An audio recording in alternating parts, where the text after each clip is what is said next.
Hey everybody, welcome back for season 2. That's kind of crazy. Hear that going. Season 2 of the Men on Miscarriage podcast. I'm Tobias Hagelin, and I'm here with my friend Sam Jackson, who I'm going to get to in just a moment. But just want to remind everybody, I love getting the stories. The reason that we're even doing a season 2 is because of how many people have reached out and said how much they've enjoyed these podcasts. I was just telling Sam before we started, like, this is not my job. I don't do this. This is just something that continues to heal and treat an experience that I've had in my life. And I've just been overjoyed and blown away by hearing from men, women, family members, friends, message and reach out and tell stories. And so I would love it if you would email us. It's menonmiscarriage@gmail.com. I don't have a website or anything. If I did, I'd give you that, but it's just a simple Gmail forwards to my personal email.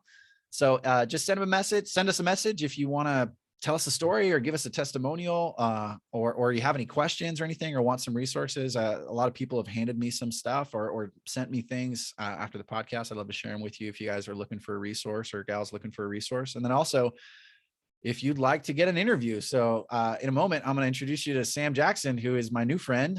We met online on Facebook because Sam reached out to talk about his experience listening to the podcast. I'll let him tell you that story.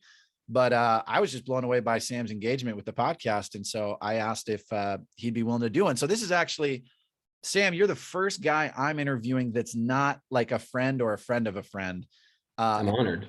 And you're actually on the other side of the stinking country. So I would love my first question is to start with, like, tell me about how you got connected to the podcast. I'd love to know how you went from no idea what this is to like listening to the podcast. I remember you told me, but you'll have to tell everybody else. I think it's such a cool story. Yeah, absolutely. Tell me why you ended up reaching out, because that's kind of a pivotal point of like, yeah, I'm going to reach out and say something. Yeah, absolutely. No, it's a great podcast you got. It's definitely been a huge blessing for me in some pretty dark time. And I still kind of go back to it even in the midst of it. So I found the podcast after my wife and I had experienced our 4th miscarriage.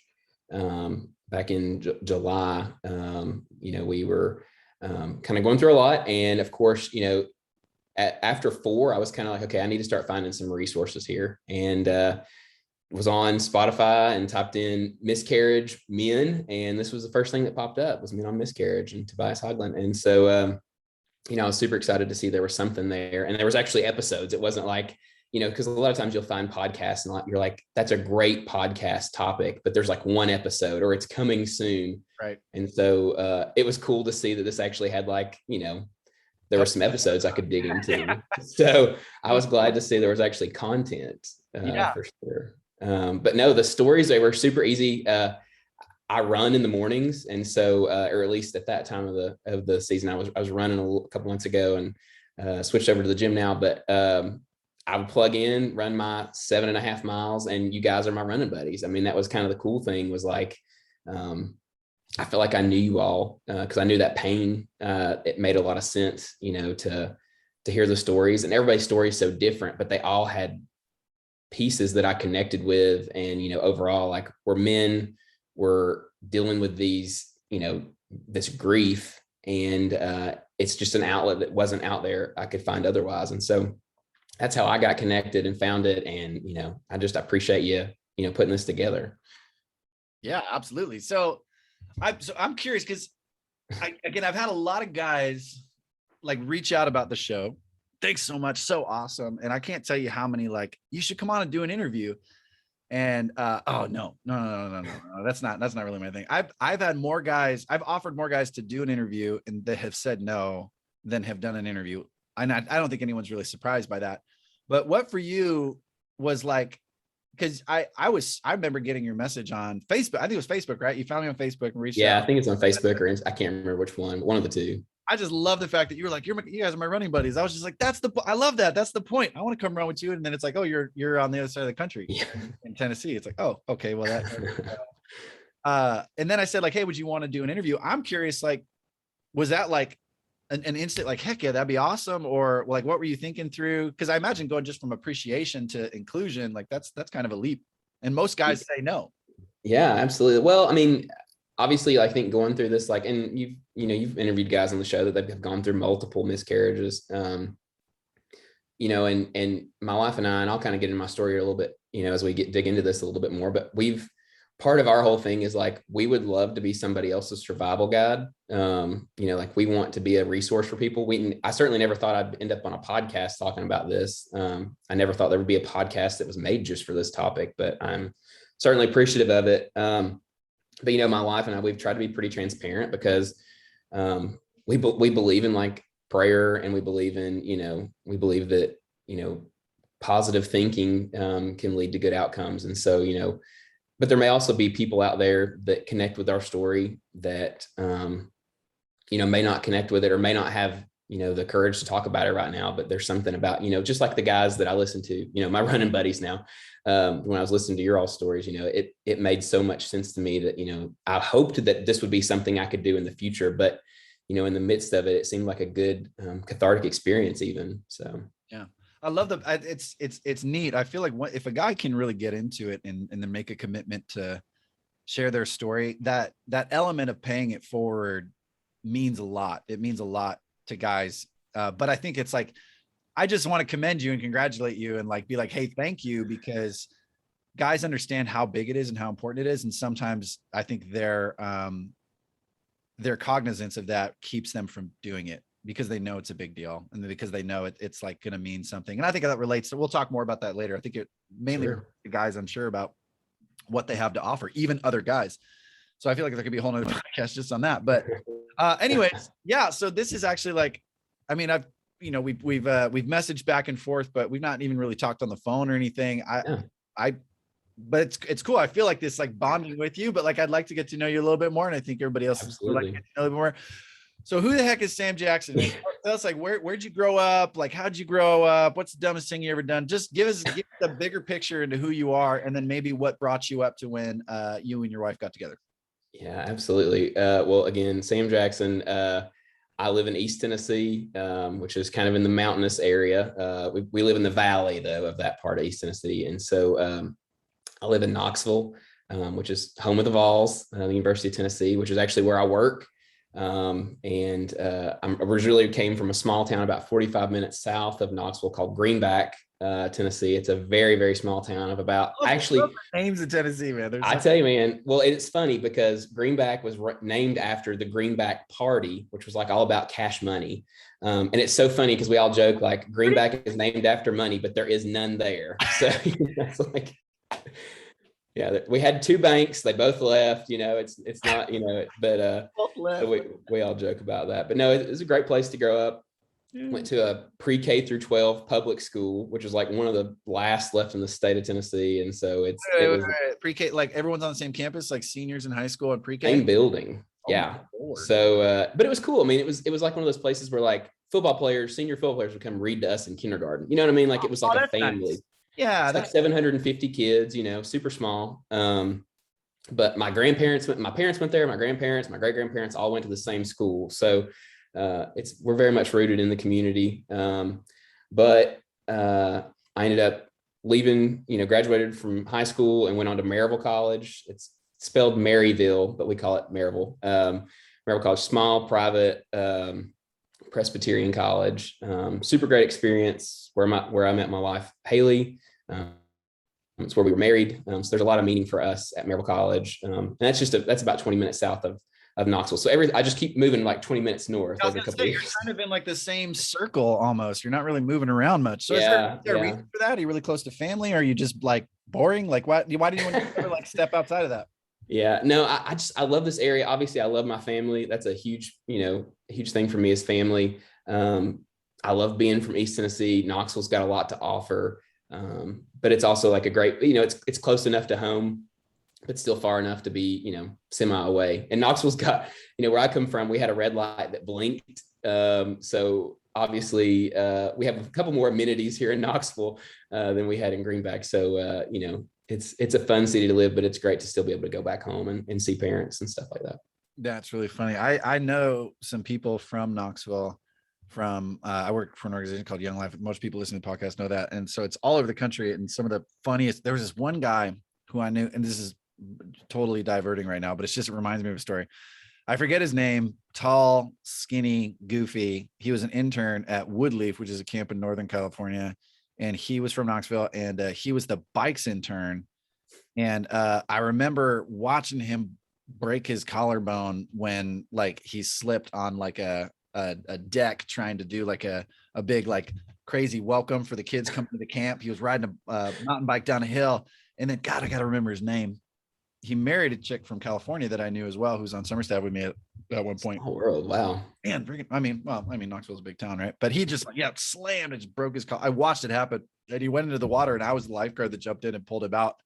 And he was like out like a light, but had a death grip on his mountain bike, which I thought was such a like a Tennessee guy thing. You know, he just like knocked out, unconscious, had to get pulled out of the water, but he didn't let go of his bicycle. So I just thought that was really funny.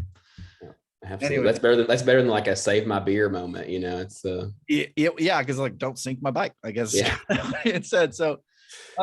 Okay, so question for you: are you always going to stay in Knoxville?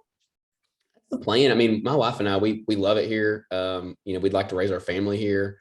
Okay. You know, we own a home here. We live in the south side of town, in a little rural area. But my wife's, you know, pretty well invested here as well. She's a teacher at a local elementary school, and my in-laws actually just recently moved up from Georgia. So like we're all here basically now. So it's a fun little commune kind of in a way. So yeah, it'd almost be weird if you left. Like everybody be like, "What's your problem?" Yeah. Well, I mean, I'm pretty well rooted, so I like it here. And yeah, you are, man. It would be hard to leave. Yeah. Walk more than a mile away from where you were born. Yeah, I kind of feel that way a little bit too. In SoCal, I'm no more than like an hour and a half, 2 hours away from where I've lived all the time and everything, but not 20 minutes. That's insane. Yeah. What time is it over there right now? Yeah. So it's almost 6:30. Almost 6:30. So, yeah. All right. Well, we'll get into it then, so I can release you out to your dinner time. But I'd love to hear I'm good. I've already eaten, so we're good to go. Oh, great, cool. Then I got you all night. We'll be here till midnight. There we go. I'd love to hear. So remind me your wife's name. Haley. Haley. Okay, so you and Haley met, fell in love, got married, and then walk me through the process of what led you guys to decide to start trying to get pregnant. Yeah. So my wife, she graduated from Maryville College in 2011. I graduated in 2012. So we got engaged when she was a senior. And so we got married 3 weeks after I graduated. I went to the University of Tennessee to get my master's degree in higher education administration. And so started working for university housing. So I worked as a resident director. Basically, we lived on campus. Oh, God help you, man. Interesting life. I wouldn't want to manage me at that age. Oh my gosh. And well, and it was, you know, it was weird for me because I went from, you know, Maryville College, which was like 1,000 people, to the University of Tennessee, which was like, you know, 30,000 people. So yeah, a little bit different. I actually had a residence hall. My first residence hall I was in had more beds in it than I had people in my hometown. So, you know, but I worked in housing for a while. I was an assistant. I was a graduate assistant for a while, and then the next year I became full time, and I did that until 2018. And in July of 2018, I joined our alumni team.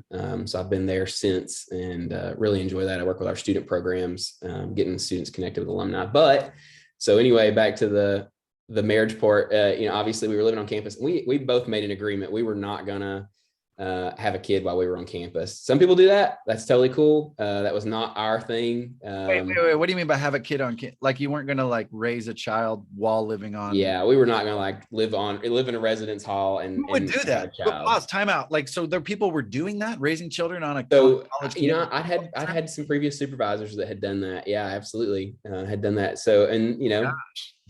They had some great learning, you know, like early learning centers and stuff like that for their kids, which was really cool. Okay. University. So that was a cool perk. Yeah. But yeah, we both made that, you know, conscious decision that we were going to wait. Of course, you know, before we got married, we were like, we're going to have 2 kids by the time we're, you know, 28 and 30 and all this stuff. And so all that other BS. Yeah, of course. So plan it out, right? This one's going to be named this, and this one's going to be named this. Of course. Yeah. You know, yeah, exactly. How God laughs at our plans. 2 girls and a boy, that kind of thing. Yeah. Exactly. Had them all named out. Godparents. Hey, by the way, though, I don't know how much you and your wife looked into this, but there is a book that my brother gave me that when we started trying, it's like talks about all like the natural stuff around like what causes pregnancy and what are the signs of pregnancy and like all this other stuff. And there's a chapter in there on like what more likely gets you what gender. And it was like science. You know what I mean? I'm not a scientist, but it was like at least they spoke in science. It could be all, horse crap, but it was a great book. It was a really thick book too, but it had all this like super interesting info. I read it. And then for like the next 6 months, all I did was like get to my buddies and be like, hey, did you understand? Did you know that woman's vagina would it just actually goes through this metamorphosis? And then guys would be like, bro, whoa. And I was like, anyways, that's awesome. You're doing the planning. You're trying to figure, talking about all the stuff. Yeah, you do all this planning. So when I got my new job with the alumni office, we moved off campus. We bought our first house. We're here. So we knew we wanted to get settled a little bit. And then in that whole time, like Haley had an IUD. It was just like the best form of birth control really that worked well for us. And so she had that taken out in February of 2019. And we were like, we're going to start trying. So started trying, had no luck for, until like August. And so, but unfortunately, there's a little twist in this story because at the same time, I had a little bit of a health thing pop up. Yeah. So I saw some of this stuff. Yeah. Sorry. Go ahead. Yeah. No, you're good, man. Yeah. So I found a lump on a testicle and went to my doctor in like late August of 2019 and found out I had testicular cancer. And so, it was pretty quick how they, once they find that and they confirm it like with ultrasound and they send you to the urologist. So we're in the urologist office, I'm getting poked and prodded. Family jewels are being handled in ways in which I don't want them to be handled, of course. And Haley's in the room with me and he goes, yeah, so this is probably just a small testicular cancer. We'll have it out. Can you go? He's like, when can you be in for surgery? I was like, hold up a minute.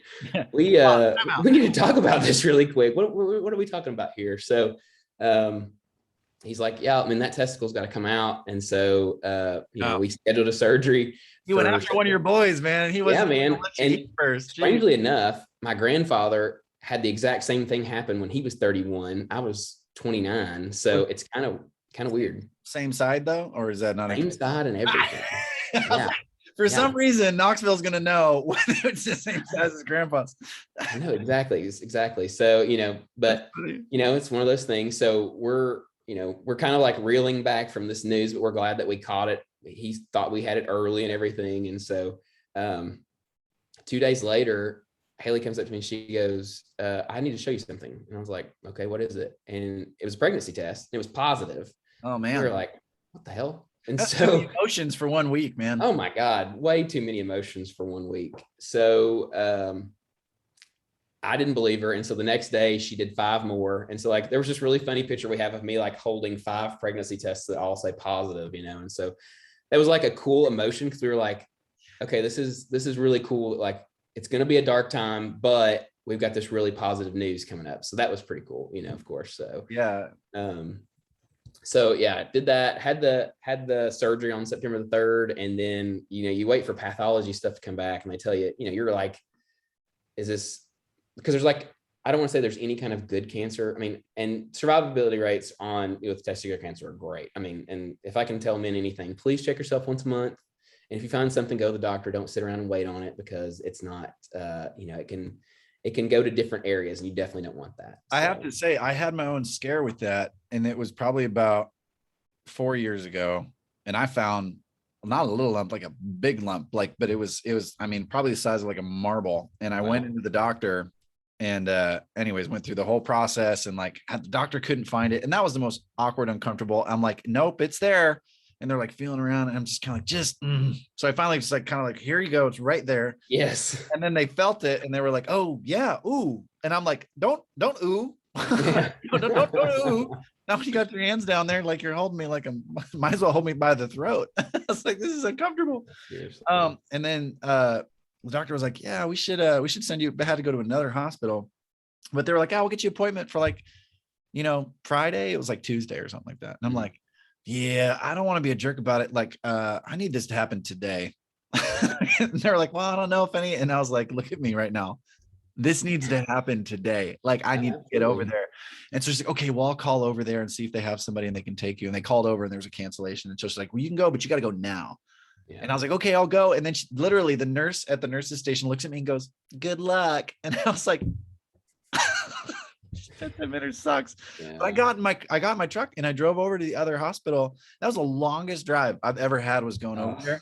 And then they did, I don't know what they did for you to take a peek at it, but did an ultrasound on mine to like get a good look at it. And then when they got over to where like this marble size, addition was, it was all black. And she goes, oh, all black. Great. And I'm like, I'm nothing on your body unless you happen to be like black colored skin. If you're a white guy, if it's all black, that's all bad. You never want like your skin to go that different in direction on color. So they're like, oh, it's all black. It's all good. I'm like, oh my God, what does that mean? She's like, it means it's fluid. It's fine.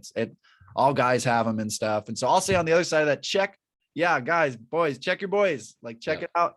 Definitely. But also just know that like, it's very natural to have balls on there, like little extra additions. So don't freak out if you find something, but check yourself out. Cause my story was a lot less anxious as your, but I definitely found a big sucker on there and it freaked me out, man. I was not okay that day. Oh, that's so scary. And I've had people reach out to me and they're like, what should I be feeling for? And I'm like, well, if you feel anything that's not supposed to be there, you should probably go get it checked out. Like, just please go. Yeah. So I'm not your doctor. I'm not going to be doing that for you, but go let somebody professionally do that. Do you have any advice for like what they should feel for? Have you gotten educated on that? Or well, I mean, like, obviously things that are hard are not good. And, inside of that. And so like mine felt like a BB. Yeah, exactly. You can say scrotum. So, I think that's fine. Yeah. So, I mean, mine felt like a BB, but yeah, I mean, they did the ultrasound and my doctor called me and was like, yeah, you're going to go to the urologist. Went to urologist, of course, so we're back there. So yeah. All right. So you go in for surgery September something, right? Yeah. I went in early September. It was like the day after Labor Day. We had this big family cookout because it was like, goodbye, Sam's testicle, basically. So,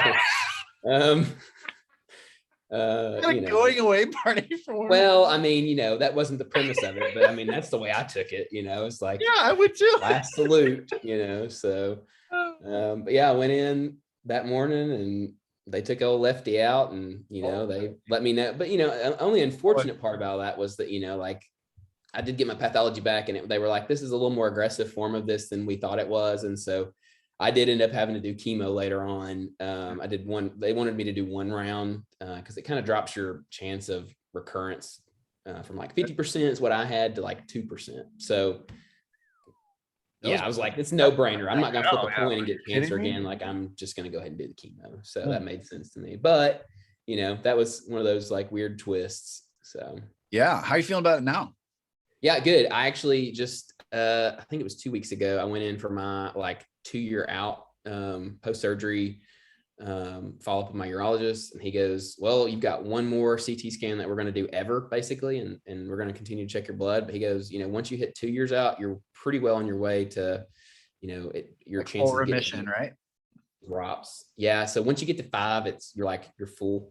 But everything's looking good. So I'm just going to keep rolling with it. My doctors have all been really good, staying on top of it. And obviously you don't want cancer to come back. So yeah, right.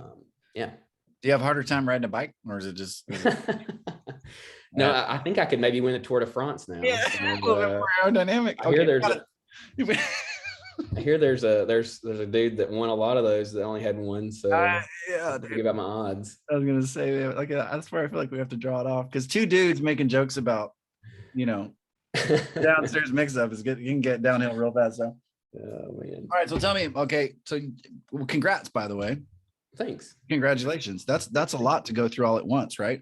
Yeah, absolutely. So you had so we started with everything went through the surgery, and we kind of fast forwarded through the testicular cancer, but then so where does your first miscarriage come in?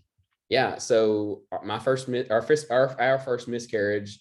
So my surgery was on the 3rd of September. We found out we had miscarried on the 4th. Oh, so like I'm laid up in a chair, on pain medicine, and Haley gets the call, like that, I think she'd done some blood tests. I'm trying to remember exactly, because when you've had 4 of these things, it's like some of the information gets a little mixed up. But I know it was really tough because we obviously were like, she's trying to take care of me. I'd take a week off work for recovery and stuff like that, and so we were sharing, like, we had moved a recliner up to our bedroom, and like I was sleeping in a recliner and she'd stayed with me there, and so it was good that we were like had time off together to be there, but it was also hard to like, to grieve together because I was still recovering and she was trying to take care of me. So it was probably good in the sense that we were able to kind of stay busy or maybe be out of it. But yeah, it was certainly not the news we wanted. We thought it was kind of like an evil joke, Yeah. I mean, talk about the worst timing in the world. And I know it's hard when you've got 4. I have interviewed some guys with have other ones, and the information gets muddled, it gets mixed. It's a lot of pain and it's the same experience. And so sometimes things get mixed up. So just know that I get that. And I think other listeners get that too. So don't feel like you gotta, because sometimes you can get caught up. Wait, or was it September? Or was yeah. it's like, no one's taking notes, we just getting to know you in the process, I think is the biggest part. But maybe we can stick with that first one, because usually the first one is better for recall, and then we can talk more about the other ones. But maybe talk me through a little bit of, so you were at home recovering, and then she's kind of there taking care of you. What did that first week after finding out look like? Yeah, it was weird. I don't want to say like we looked over that one at all. I mean, because I know that, we were obviously in pain, we were sad about it. It was a little bit harder for me to feel connected to that because I was like, and obviously Haley was as well, but it was like preoccupied with the whole cancer thing going on. Yeah, I'd imagine for sure. So, like our grieving process was disjointed in a way. It was like it was hard to actually like go through that process. And I think the last 2 have definitely been the ones that have felt more, just not obviously the first 2 were there and it was painful. It's just, I guess I was more cognizant and more able to, really recall what was going on at that time. So, yeah, that makes a lot of sense. Yeah, there are a couple of guys during times of life where things were kind of crazy. It's a little bit easier to kind of pass through it because the emphasis on like, I might die, that fear, that pressure, and then also you're flayed out on the couch, trying to heal and everything. So then maybe, so was trying a second time, was that like, yeah, we'll just try again. We'll just kind of jump right into it. Like, how'd you talk about that? How'd you feel about it? Absolutely. Yeah. I mean, so obviously we had, waited basically 8 months to get pregnant. And then, we have this like, it kind of felt like kicking the nads, if I can say that, in a way. But, in the midst of all that, I had to go do cryopreservation because having the surgery, and anytime you're removing like sex organ, they worry about your ability to produce after. And then if you do have to do chemo, of course, they want you to be able to potentially have, I guess, Stockpile. stockpile. Yeah. So you're talking about, what you're describing, cryopreservation. So this is the storage of semen from an earlier period of time to be able to basically unfreeze at a later date, be able to use to get pregnant in case you're not able to produce semen at a later date. Absolutely. And, really, they recommend it for like everybody. Cause like, I've met guys that like had testicular cancer when they were like, 15 and, or, 20 or whatever. And they're like, I don't know if I want kids then, but like, their doctors are like, well, you probably should do this because, one day you may not be able to, so it really helps secure your, your ability to potentially, father a child or have kids in the future. So I went and did that before the surgery. So we You're were a really interesting guy, Sam. I'm learning a lot of things. Yeah, I'm so sorry, man. This is probably not what you were going for, but this is exactly what I'm going for. Are you kidding me? This helps me understand. I love this stuff. I love especially new stuff that I haven't talked about before because it's crazy interesting to me. Don't apologize. Absolutely love it. Yeah.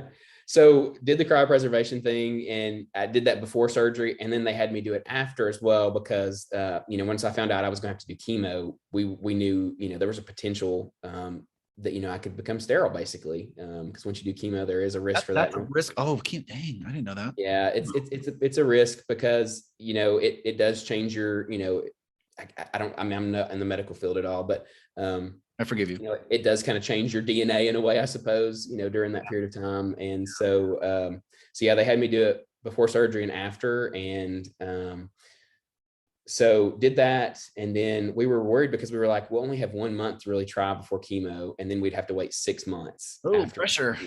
So that was like the main motivation was like, this is our window. Yeah. So October was our window to conceive. And we did. That's crazy. After 8 months of not, I don't know how. Yeah. 8 months, dry spell and everything. And then, we get pregnant and then we need one more month and we're pregnant again, which was just like beyond us. Old Lefty was holding you back. That's what I got to say. Man, I tell you what, he really was. I'm glad we dropped him. There's too many puns. I tell you what, it's sad. It's sad, really. But no, I'm kidding. Right. But no, we found out because October was our last month. I think, our window was like at the end of the month, and we found out we were pregnant on November the 9th, I think it was. And so Haley got a home pregnancy test. And so then she went in for blood because we were like, we need to make sure we're tracking on this one. Yeah. And then I started chemo 9 days later on the 18th. So that was my first. Yeah, I started chemo. And the weird thing with like testicular cancer and what they like the regimen of chemo they give you, you go for like a full week, like one full week, and then you do two like consecutive Mondays after that. So that's like one round. For those of us that aren't super familiar with it, so what is the process of chemo? Like, what are you actually doing? What does that mean? Like, I used to think when I was a kid, it was like being put under like a warming light at a restaurant, but that's obviously not what it is. What is the process? Yeah, so that would be like, I believe that's radiation, which wasn't an option in my case, but chemotherapy, basically, like, I guess they have like, these doctors that, that's all they study. So like there's this doctor in Indiana, all he studies is testicular cancer. He's like the dude. And he came up with the regimen, which we call BEP, which is like these crazy words. But anyway, it's like 3 medications that you take. So you show up to chemo, and unfortunately in my case, because I did one round, they didn't do a port, which hindsight's 2020. I would have loved for them to have, because I have terrible veins. And so my first day of chemo, I show up, which they call like orientation day. Okay. Haley and I show up, and it took 6 or 7 sticks to get me to get an IV. And so, yeah, it was not fun. And then they also, I had to like sign this thing that said like, we're going to be sending you home with your IV in still, if it'll hold. And like, you need to make sure, you don't put anything in your IV. And I was like, don't worry, that won't be a problem for me at all. Like, I don't want to even look at this thing. It's just awful. They bandage you up, they put a little heparin in it, so your blood's still, not coagulating or whatever. But yeah, they like the first like, and it was like a 8 to 3 or 4 day, like you get there first thing in the morning, they pump you with a full bag of fluids. Then they start running the meds you're going to do. And then at the end of the day, they pump you with a whole nother bag of fluids. It's to protect your kidneys, and you are peeing all day long. Okay. It is ridiculous. But I'd rather do that than have cancer, of course. So, yeah, right. So did that for 5 days. And then like every day, like 8 to 3. Yeah, like 8 to 3, 8 to 4, somewhere in there. Just depended on, schedules and, seat availability, all that kind of stuff. But yeah, had great nurses. I can't speak highly enough of the University of Tennessee Medical Center. They treated me right. And, they know how to care for people with all kinds of cancer, which was like, when you go in there, it's weird because I was the only dude my age. Most of the people were older, and it was weird thinking about it now too, like pre-COVID, of course, 2019, we were wearing masks in there before people even thought masks were cool, So, which was kind of crazy, but yeah, I mean, it was a weird experience. I'm glad it's over, and I rang the bell, that I was like, I don't know if they're gonna let me ring the bell since I just did one round, but, I was glad to ring the bell and cried my eyes out, and everything. So that's a lot, bro. I'd cry too. Shit, yeah, dude. Yeah. That's dangerous. That's crazy stuff. Okay. Thanks for explaining the chemo thing. I appreciate it. Yeah. I think a lot of people, they don't understand what all goes into that. And that's really helpful, especially if we're trying to understand your story with miscarriage, right? Sure. What all you're like, I went on chemo. I was like, what, take pills and go home? Like, what's the big deal? It's like, no, it's a lot. It's good. It's a lot. It's good to know what it is. Yeah, absolutely. Okay. So you got your October window to get pregnant. You do get pregnant. So what did that feel like? Yeah, that was awesome. I mean, we were like, and obviously like faith is a big thing to us. Like we believe in one true God, we confess, that Christ is Lord, we put our faith and hope in, those things. And so, our church really rallied around us. Our family really rallied around us during that time. And, I think it was like the first time I'd ever felt mortal, like I was going to actually, eventually die one day. And I remember, I think it was like Come Thou Fount of Every Blessing was playing at church like the Sunday before I started chemo, and I was just bawling my eyes out. You know what I mean? It's just like, Yeah. Another it's level. so, yeah. I mean, you know, Here I Raise My Ebenezer. I mean, that hit me, and I was like, okay, this is it. You know, I've got to do everything I can to live, because, you know, my life's I'm not going to be here forever. And so, you know, getting pregnant that second time, though, we were just like, this is absolutely a God thing, because there was no way that, I mean, like I said, you know, we had a dry spell for 8 months, you know, and then got pregnant before before we found out about the cancer. And then I'm getting ready to go get in the chemo chair, and we're pregnant again. And it's just, the odds were too crazy, right? I mean, it was just absolutely wild. So we were elated. Again, it was one of those things where it was like, this will be what gets us through this really dark, weird time, you know, and it probably did make, you know, a lot of it, being pregnant both times gave us a lot of hope and joy that maybe it was adrenaline that helped heal quickly, or, you know, keep us in good spirits, you know, through both times. But yeah, we were absolutely beside ourselves to be pregnant again. Yeah. Yeah. It's interesting how it kind of was that process of being excited about getting into pregnancy was in the midst of some other crazy stuff that was going on. So, so when did you find out the second pregnancy wasn't viable? Yeah. So 4 days later, after I started chemo, yeah. Dude. So it was heavy. Yeah. It was pretty heavy for sure. And the hard part was like, Haley was there with me. You know, she took off school to be that week with me that I was recovering after surgery. And she's a teacher. So obviously she's, you know, and this was also her first year of teaching. So, yeah, I remember my wife's first year. Yeah. That's a nightmare. Or maybe it was second. I think hold on a second. Let me think. Second year, probably, actually. Yeah, it was second year of teaching. So this was her second year of teaching, but still, you know, trying to create those relationships. It's early in the school year still. You know, she's still considered new teacher and all that fun stuff. So untenured, all that jazz. Yeah. So, you know, she did her best to, like, while I was in chemo, to continue working. And so I had somebody go with me each day, like, you know, my mom, a friend, my brother-in-law, you know, like all these different people went with me. You know, my pastor came a couple times, which was cool. So, you know, it was really good that we had that, like, external support so she could continue to do what she needed to do. But, you know, also in the midst of that, like, she continued working even, you know, after the miscarriage. Like, she didn't really have time to stop because she had a husband that was sitting in a chemo chair, sick as a dog, you know, part of the time. And so, you know, it was heavy, man. It really sucked to yet again be, like, I don't want to say incapacitated, but really, like, just trying to hold on, you know, for life, but, you know, wanting to grieve. We also, you know, we didn't have a great relationship with like, she was seeing like a nurse practitioner, like women's nurse practitioner at the time. And like, Haley had been doing blood work for them, and like, they needed to see numbers go up. So our numbers were going up, and then all of a sudden they didn't, you know, they weren't climbing the way they were supposed to. And so the nurse practitioner called Haley and was like, so I guess, you know, you probably already know this, but this is going to be a loss.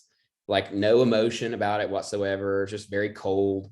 And so that hurt, you know, but she had a good support from her, you know, her teaching crew, and, you know, our friends were, you know, pretty supportive about it. And so, but again, it was just like one of those things where, like, I couldn't be fully in it. You know, I wanted so bad to be fully in it, but again, you know, chemo brain is a real thing. You know, you get foggy, and it's tough to really, you know, see the world the right way, I guess. But, you know, we wondered, like, why these two miscarriages kind of happened. And, you know, the first one, we think, you know, that we're pretty sure it was just like a chemical pregnancy. This one, I would imagine, was stress induced, you know, somehow. I don't know how it couldn't be.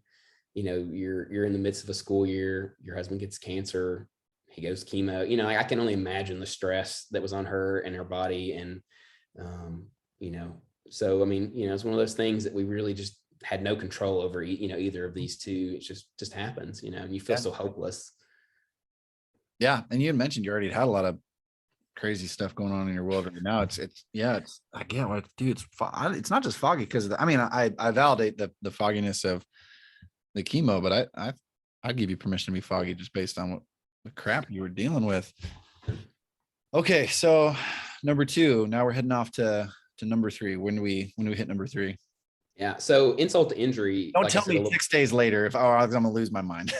No. Insult to injury though is that we had to wait 6 months before we could try again. So because chemo. So yeah, you have to. And I was lucky because some guys have to wait. Like if you do 3 rounds of this stuff, which some people have to do, you've got to wait a year, sometimes longer, sometimes 2 years. Sometimes you don't even get your fertility back. And so, I was pretty lucky. So we did the 6 months waiting, did our thing. And then I went in for an analysis just to make sure like my boys could swim the right way and they all looked right, and got the all clear from not only my oncologist, but also from the fertility specialist. So, so this is springtime of 2020 now, right? Yeah, let's see. Yeah. So I'm trying to think here. When did she get, okay. Yeah, it'd be springtime. Yeah. It was like May. We got pregnant again. So, cause I think that would have been like, I'm trying to think when we started trying again. We started trying again in June of 2020. Okay. Yeah. June of 2020. All the years run together. This COVID, man, it really it throws craziness, man. Yeah, and you're in the middle of COVID when all this stuff is going on and you're trying a third time. So this is the next summer where you're really trying. Yeah, exactly. So yeah, it was the following, basically the following summer we got the all clear in that June, and then we tried naturally, everything like that, and just didn't really take. And so I don't want to say we were getting impatient, but like you do feel like a time clock is kind of going on. I mean, we're, both in our 30s, like early 30s, I think Haley was 31 at the time. I was 30. And so we decided, we were like, let's go ahead and go get an appointment with the fertility doctor I had gone to, the office at least, where I'd been doing my cryopreservation and all that stuff. And so had an appointment with him, and it's cool. It's a, like we weren't looking for this, but it's actually a faith-based practice associated with our university medical center. So they're like independent practice, but they're associated with the university, which is kind of cool. So they're top notch. But we had a good appointment. I think the doctor didn't really take us too seriously because at the time, because I think he thought we were just like impatient young people, healthy young people that just like wanted to have a kid real quick. Yeah. And not necessarily wrong, but also not your story, not where you're at. Yeah, exactly. So, we had that appointment, and then they did some different testing on Haley. Everything came back good. They did these crazy like dye tests. They did, checked her hormones, all this, and then she became the one that was really becoming poked and prodded more than I was, at that point. Yeah. And so, eventually they let us start in, I think like March of this year. She started using what's called letrozole, which is like a fertility drug. It's not like Clomid. A lot of people use Clomid, when they're having infertility issues. Letrozole is kind of like, I think it works for like hormones and stuff like that, and making sure follicles, your egg follicles and all that kind of stuff are good to go. So she started that in March. We had a couple more months of nothing, more dry spells. And then in May, she had a positive pregnancy test. So I think it was May 4th. And then, so that was great. Again, we're like, there's no way you're pregnant. There's just absolutely no way you're pregnant. So, of course, being, patients at this fertility clinic now, like, they watch us like hawks. As soon as you're pregnant, get your butt in there. We're doing an ultrasound, all this stuff. So we go in there, and, it's so funny because, you walk in that room and they've got that, I guess it's intervaginal, ultrasound thing. And they call it, it's like Wanda. That's what we call it. It's because like, yeah, it looks like this big wand or whatever. So we go in there. Turkey baster. Yeah, exactly. It's huge. So, they're checking around everything, and he's not seeing anything. And he's like, this is not right. But our numbers were high. Like her hormones were high? Yeah, like the hormone HSG was high, but the progesterone was super low. Oh. And so they were like, something's not right here. And so he couldn't find anything, but he's like, you're obviously pregnant. Your body thinks you're pregnant at least, and we think you're pregnant as well. And so Right. they ended up calling it a pregnancy of unknown location, which was most likely ectopic. I've never heard of that, but yeah, I would have heard ectopic. Yeah. Yeah. So when they can't find it, that's what they call it. But they couldn't prove it was ectopic or couldn't prove it wasn't ectopic at the time. So unfortunately, you have a couple of options.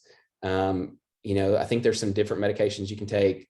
In her case, what they recommended was methotrexate, which is actually I think that's actually like a chemo drug. It's a small dose, and basically what it does is it dissolves the tissues. And so, wherever that's at in your body, it basically just dissolves it. And so, of course, again, insult to injury, here we are, we're pregnant, we're, super excited about it. We had to go to the pharmacy, pick up the vials, bring them back to the doctor's office, let them, give her a shot and, say goodbye to this pregnancy. And that was like, I guess about a week or two later, after we found out we were pregnant, we were, hoping that, this obviously wouldn't be the case. And so she had to go back in to give blood.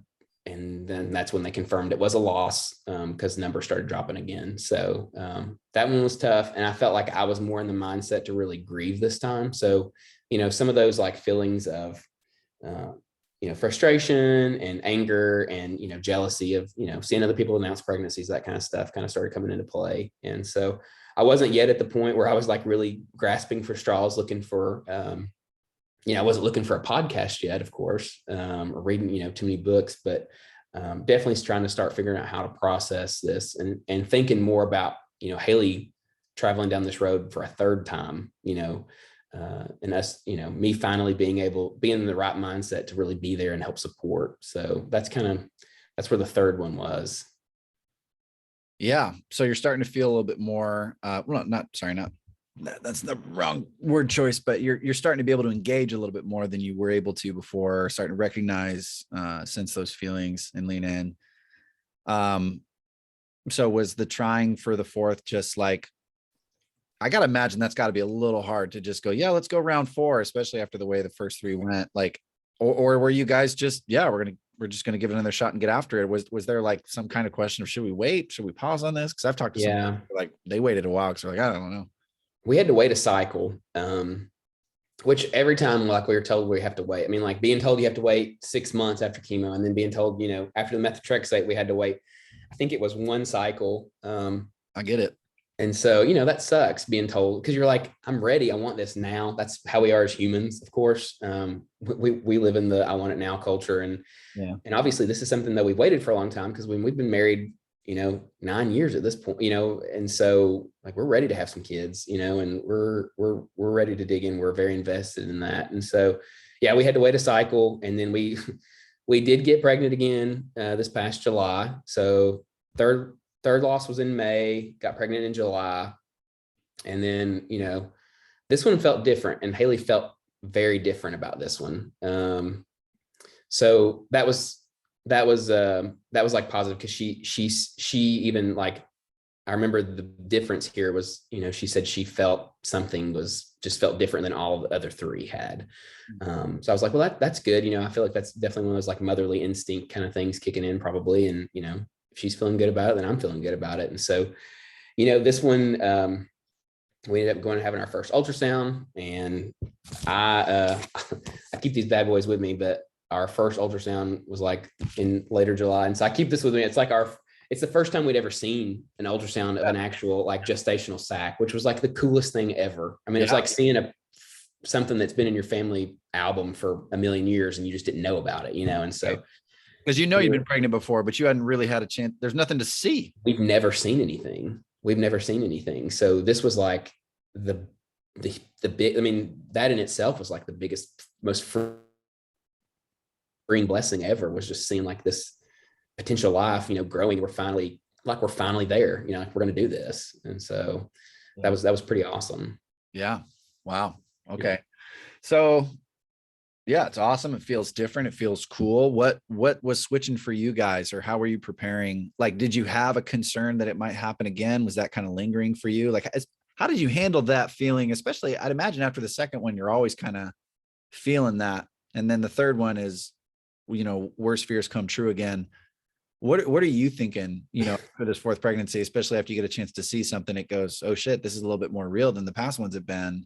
Absolutely. Like, Yeah. I mean, what's going on in your brain? I think it was like, I hate to use this phrase, but it's like one of those like butt pucker moments where you're like, oh my God, we're actually like, we're there, I mean, Oh yeah. this is actually going to happen. And, of course we tell our parents, we're super early on, and we know that, we're not going to tell a whole lot of people.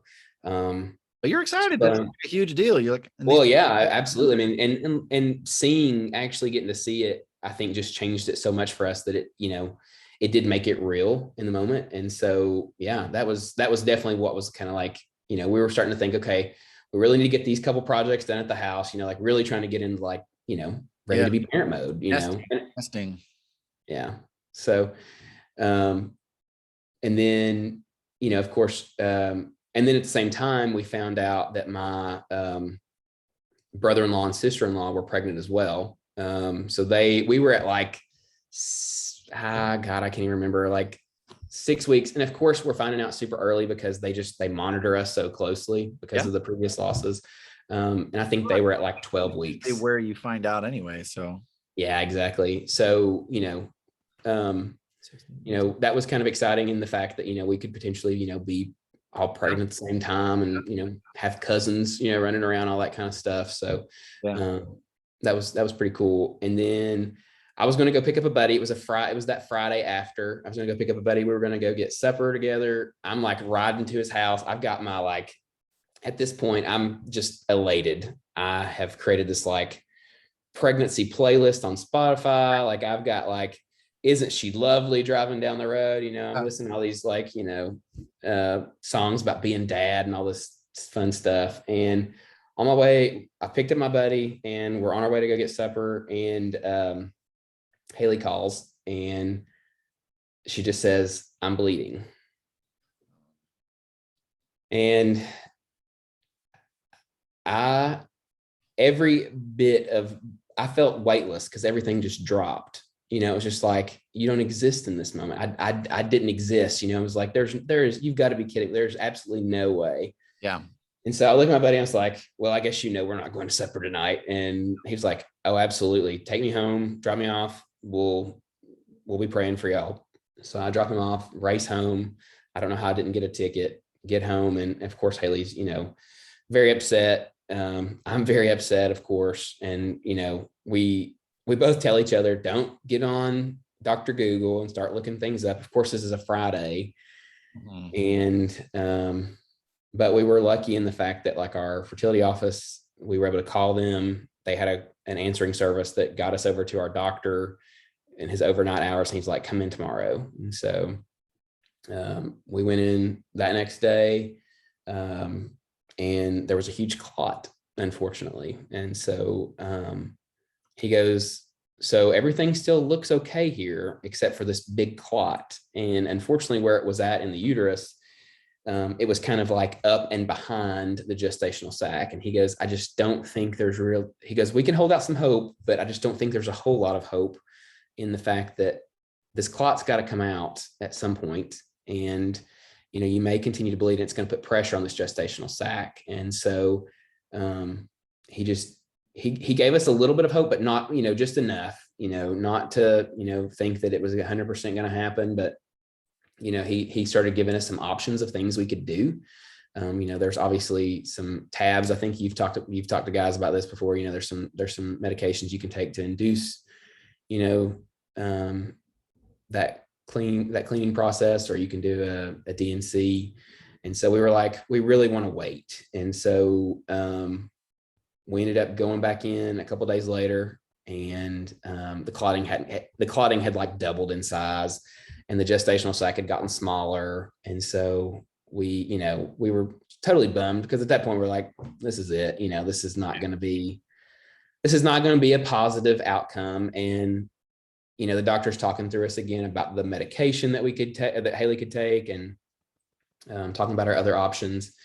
And, he kept on saying, well, you could potentially need to have a DNC even after taking this medication. It may just come to that anyway. And so they ended up referring us to a doctor, because Haley's like, I don't want to have to pass this, obviously, and, have to go in for surgery potentially anyway. And so they put us, got us in with a specialist here at UT Medical Center. And 2 days later, she had a DNC, and 3 days later had DNC. So, we were obviously gutted. It's one of those, it's probably one of the darkest days of our lives, you go to that thing and then they send you home, and it's just like, you feel like a shell of a person. You both do. It's like corpses coming home or something, so. So this was July, August? This is August at this point. So last month. Yeah, exactly. Yeah. It's last month. So, yeah, we had the suction DNC, and, and it was, they'd had a crazy day in the operating room. So like, it took forever. I think it was like 3 or 4 hours behind schedule. And, but everybody there, was super helpful and said the right things. Even if they didn't know what to say, they said the right things. I knew they were getting ready to take Haley back, and I've struggled with faith at this point, a little bit. I'm, obviously, you go through these past 2 years that we've kind of gone through, and we've said this from again, we're not trying to be a sob story at all. We want to be a survival guide. We want to continue to live and be happy and find happiness in what we've got. But obviously we're struggling with faith a little bit. And so, went through the ringer. Yeah. So I told Haley, I know they're getting ready to come back and get her. And I said, listen, I don't want you to think ill of me, but I don't think I can pray with you before they send you back to surgery. I said, I just don't think I've got the energy to do it. I just don't think I can. So just know my mind and heart are with you. And, I know everything's going to be okay. And so, doctor comes in, and the surgeon comes in at that point, and it's going through the whole process. And he looked at us and he goes, listen, I really like to pray with my patients before we go into surgery. And I was like, thank God, because I couldn't do it, and we were it was like a huge godsend to me to have that. Sorry, I don't mean to laugh at a tough situation. No. I had to think that's funny. That part's funny. Yeah, absolutely. So, it was one of those God moments for sure. And we were grateful for that. And then, everything went well with surgery, and super, she's super loopy coming out of it. Yeah, it's kind of hard. Yeah. So we get her home, get her rested, and try to get Valium, right? She's on Valium or something. I think, is that what no, they did general anesthetic for her. Like, they did. Okay. Oh yeah, they put her under. Oh wow. Okay.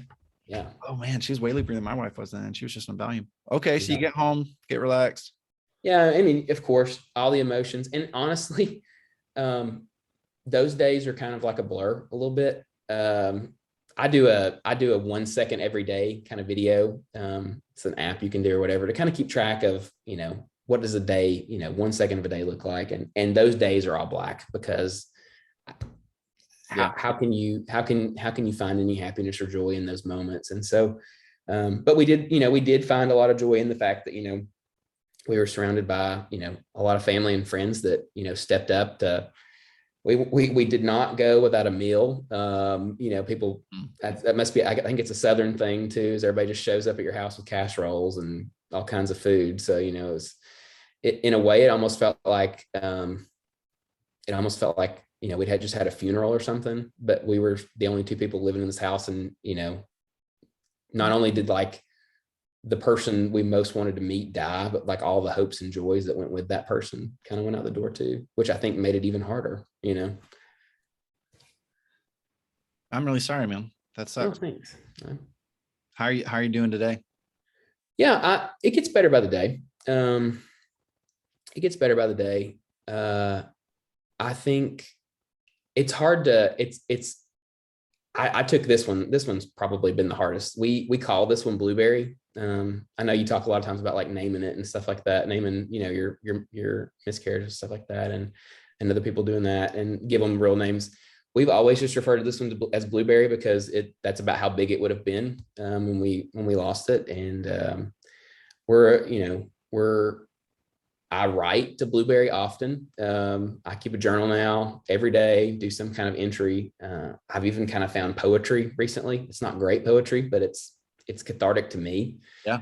I've jumped back in counseling. I had some anxiety a couple of years ago, prior to everything else. And so, it was it seemed like I was getting to the point where I needed to probably get a little bit of help just to figure out how to balance things better and really, just adjust to the grief. Because again, Haley'd been through this 4 times, and really until the 3rd time, I really wasn't able to really fully grieve. And so now I'm like in it, and it's like on steroids almost, grief process. Yeah.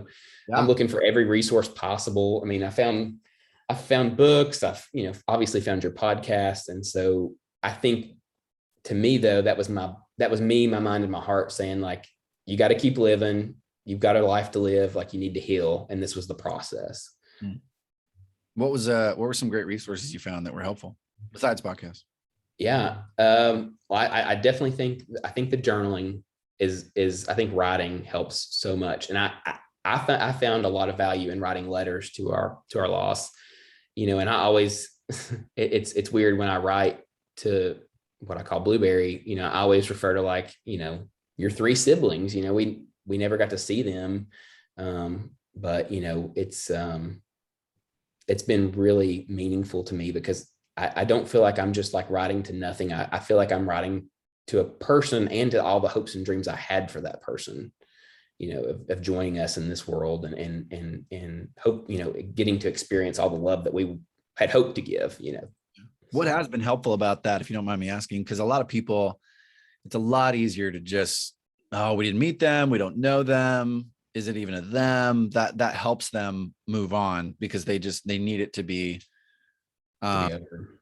Yeah, they need it to be over, but also, like, they don't want to create pain or giving the pregnancy a name or engaging with it, for some people, makes it more prevalent than it was, and then ergo more pain will come with it, and so it feels like they're making pain up. But for a lot of other people, it's the exact opposite. And so I'm just curious, like, what about naming them Blueberry and talking about their siblings and acknowledging these pregnancies as a loss of life and as a potential life? What has been helpful for you, and maybe what's been helpful for your wife as well, about looking at it that way?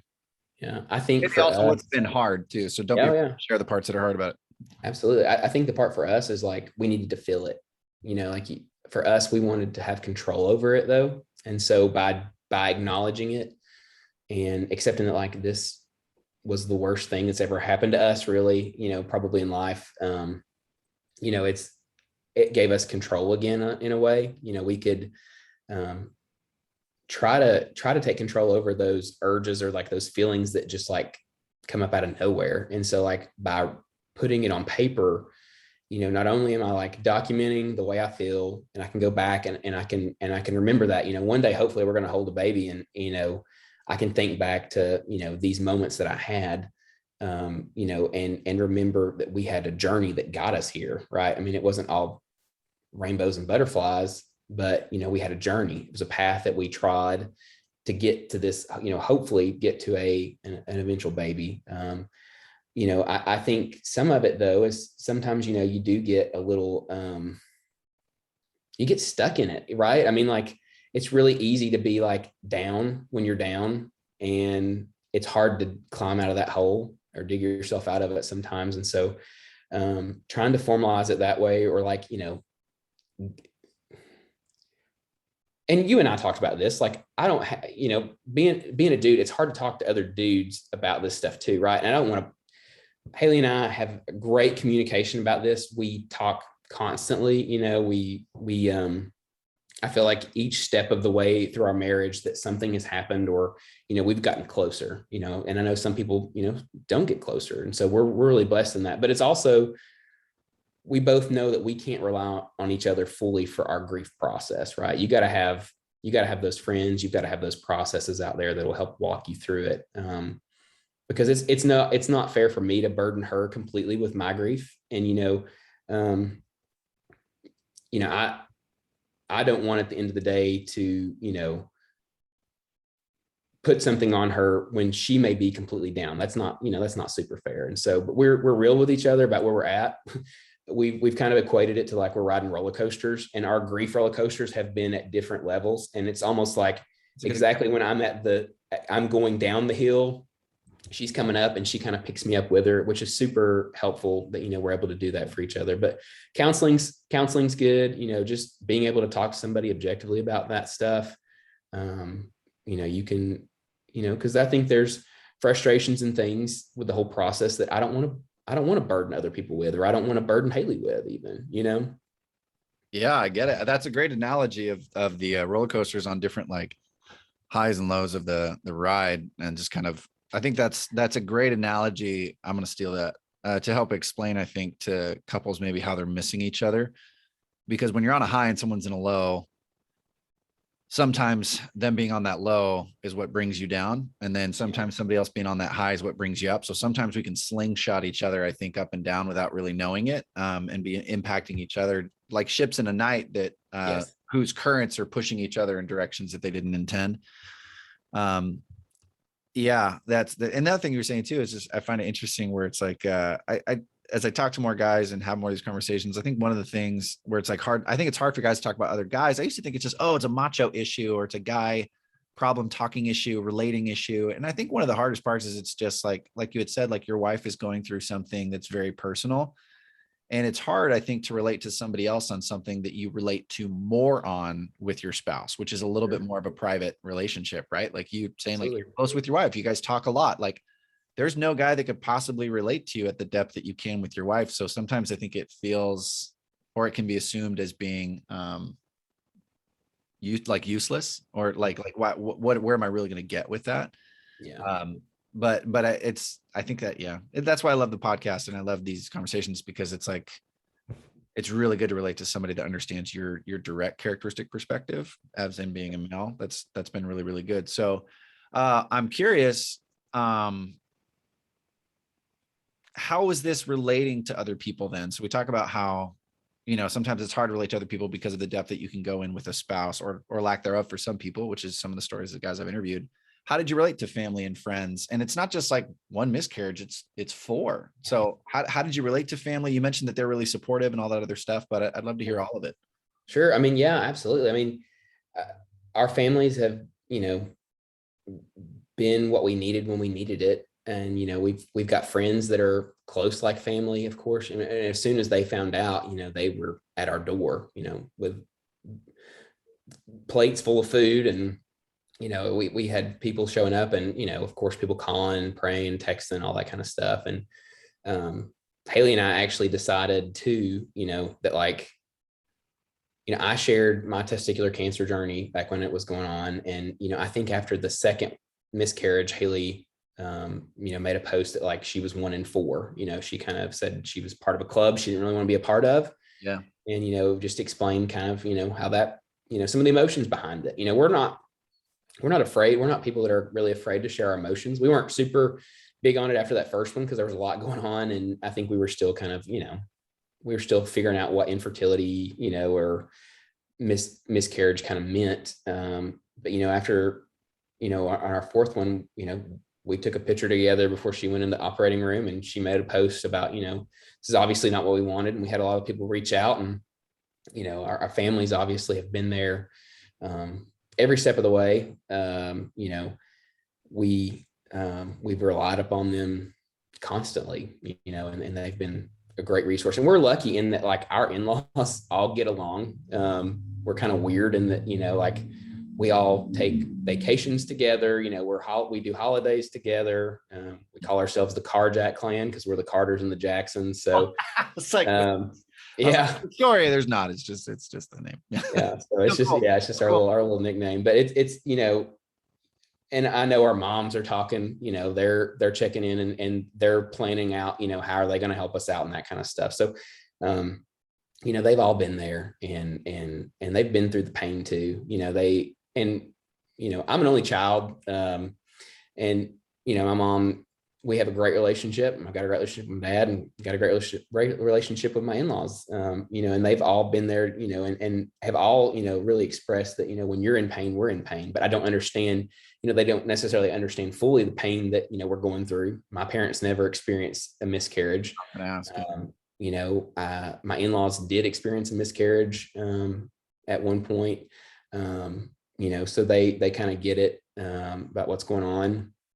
And they, but I think they all have really tried to just dig in and just be there, just be present, and understand that, like, you can't necessarily say the right thing But you can share as much love as you possibly can. And we've been, obviously very appreciative of that. Well, this is the question that most people who have not gone through miscarriage are most interested in hearing from people who have, on is, what were things that people did say that were helpful? Because sometimes, yeah, I get that sometimes you don't have to say anything, but were there things that people said that were helpful and why? And were there things that people said that were not helpful and why? And you don't have to out anybody or tattle on anybody. No, of course. You can just talk in general. Oh yeah, absolutely. No, Haley will tell you this too. When we went for our consultation for the DNC, there was a nurse that and we were like on the back burner for them because like our doctor had referred us, but they didn't really have an appointment for us. He was trying to make some time, to just even see us. Yeah. And so we went in, the nurse was like, he'll be here as soon as he can get here. He's in some kind of, clinical or something like that. And so she goes, I don't really know what to say when these appointments happen, but just know I'm really sorry. And this really sucks. And just acknowledging the fact that like she didn't know what to say meant so much more than like the standard, like, well, it's all in God's plan, or, God's got a way. Like those things probably hurt more. I even had, I've had people say like, well, maybe God's testing you, and I'm like, if that's the test, fail me. I don't want to be a part of this test. This is not, I don't feel like I've done anything that, and we don't really live lives that are like, God is, trying to watch us with a magnifying glass or anything like that and give us retribution for every little thing we do wrong, but, and I would say, so, just one, most helpful is acknowledging that, there's not really words. And two, probably just saying this sucks, it is awful. It's terrible. I know it's, not like it's a different pain than losing somebody that's here on this earth. But like I said, you're losing all the hopes and dreams that went with that, pregnancy. So maybe it's worse. I would say the worst thing or the least helpful thing, that I have found through this whole process is that silence is deafening. Okay. Unpack that. What do you mean? Yeah, silence is deafening. Well, I think it's one thing to like not know what to say, but it's another thing to just not say anything at all. And so I think that's hard when, you've got people you love or like you trust, and you just really, you need to hear from somebody and you don't. And that's really tough. And I know it's got to be awkward and tough for those folks too, because, like they may just not know what to say. But like I said, just saying you don't know what to say feels a heck of a lot better than just like nothing. That it just, you feel like you're on an island in a way, and it's tough, especially when, it's relationships that you've built over the years or, folks that you trust. That makes it pretty tough. But yeah, silence, it can be deafening. Yeah. Yeah. Ouch. Yeah. I get what you're saying on that one. That one can be really, really tough. You mentioned your family came around, you was really helpful and you heard a lot of great things from different people. What was the area in this that you guys felt isolated in? Like, what was the part that like you didn't want or couldn't really receive other people in? Or maybe you felt the most unseen or untended to. Was there anything like that you guys went through that you experienced? You kind of just felt like it was either just one of you or just the two of you? Oh, in our relationship? Yeah, either it could be between you guys and other people, or it really could just be between you two as well. I think isolation, when it comes to death, isolation is to me one of the emotions that seems to come up because you really start to like battle with your innermost. You know what I mean?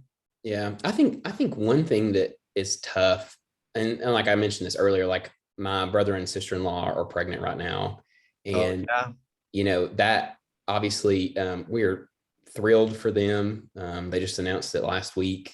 And so we're super happy for them. But it's like, as happy as we are for them, we're super sad for us. And so like, that's like, the jealousy emotions of like, every time you see a pregnancy announcement on Facebook and, we try to limit our time on social media as much as possible, just because that's, it's something that, does hurt. But, it's one of those hard things where like, you don't wish ish. You don't wish any kind of ill will on anybody, you know, for being pregnant, and you don't want people to like hide things from you because you are, you know, you're grieving.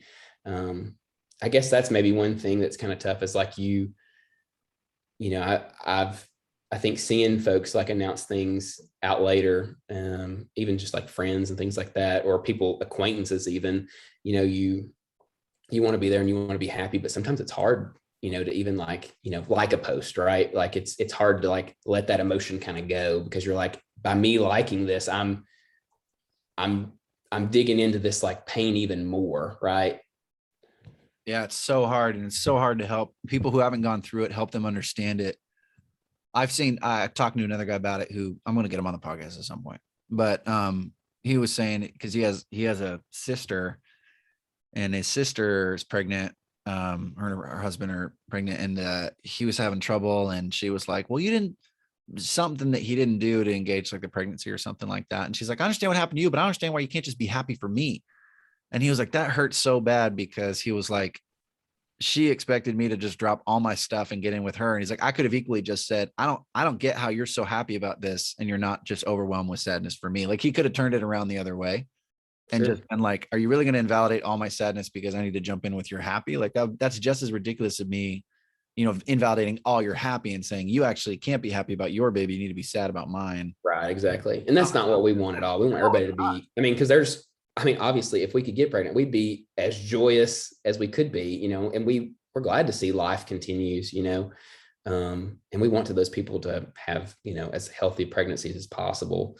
But, you know, it could be, you know, anywhere from, you know, seeing somebody we know to somebody we don't even know, you know, it's tough. I think it's okay to, I mean, I'm thinking this more and more. I think it's okay to just say, like, I think during this season, jealousy is just okay. Like, it doesn't have to be a sadistic, vindictive, Sure.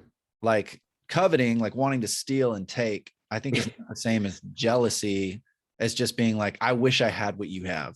Like that's the real emotion that you feel, is it's like, I don't want you to not have it. I wish I had it too. Like it's like the purest form of like, I'm just jealous. And I think in our culture, we're very, because of like where we are as a culture, being materialistic and all this other stuff. And we have the, you know, 2.5 kids, white picket fence, all that other stuff going on. Like what you talked about at the beginning, because of where we come from, it gets really hard to be jealous. But when you've been deprived of something that your whole life you felt like is part of the package deal, it takes some time. Like it takes a hot freaking second to get used to the fact that you don't have that right now. And when other people do, it feels like, I mean, you know, I don't know about you, but you asked the question of like, well, why did this happen to us? Like, what did they do right? You know, or like, you know, what's going right in their world that it works out for them, but it doesn't work out for us. And what's so messed up about our situation that we can't do it? It's just, it spirals. And sometimes I think it's okay to just say, hey, instead of spiraling, like just be like, hey, it's okay to be jealous. Yeah. It's just how you feel.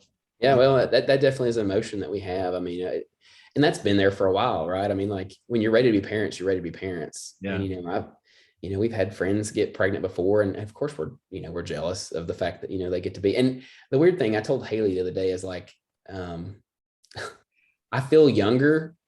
Like there may be like a male friend that we have that's a dad or going to be a dad, and like he may be younger than me, and I feel like he's more of an adult than I am, because like I feel like this is like a piece of my life that is just like absolutely missing. That it's like the key to adulthood almost. I know I'm an adult, you know, I pay my taxes, I do my work, I you know, I do all that stuff, but it's like this one thing I'm like, I know he's 5 years younger than me, but it feels like he's more of an adult than I am. It's just a weird conundrum. Yeah, well, I mean, it happens when people graduate before you do, or buy a house before you do, or get a full-time job before you do. Yeah, I totally understand that. Yeah, and like the weird things your brain will go through, because again, I think it's all expectations, right? You expect it to be somewhere and find out that you're not, and then someone else seems to be either on track or early. It feels like weird. Exactly. Yeah, it does. Next question for you is there anything that you felt like no one knew about you, or about the miscarriage, or about your marriage? Like I might even phrase it this way: is there something that like you would say on this podcast that people wouldn't have known about your situation unless they came and listened to it here? I would say like just the well, one, people probably wouldn't know that I was, you know, in the spot that I needed to go to counseling, for one. I mean, like just being able to like, because I hadn't really put that out there to anybody except for maybe family. but just like I knew that my mind and my like heart were in a place that like I needed some help, because the anger and the jealousy and the frustration were just like, they were outweighing every other emotion in my body, and that was not where I needed to be. It's still there from time to time. I mean, there are times when, people say things, or, a pregnancy may get announced and it feels like it's a physical like it's a physical feeling, it feels like, you get that knot in your stomach kind of thing. But I think we put on, I think we try to put on as good a face as we can to be as happy as we can for everybody. And we are truly happy. But, behind the smiling face, and maybe it's the field that I'm in that kind of leads me to, try to be as, as event focused and client or, alumni focused as I can be.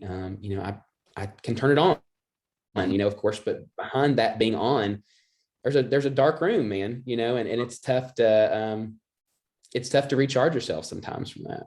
Yeah.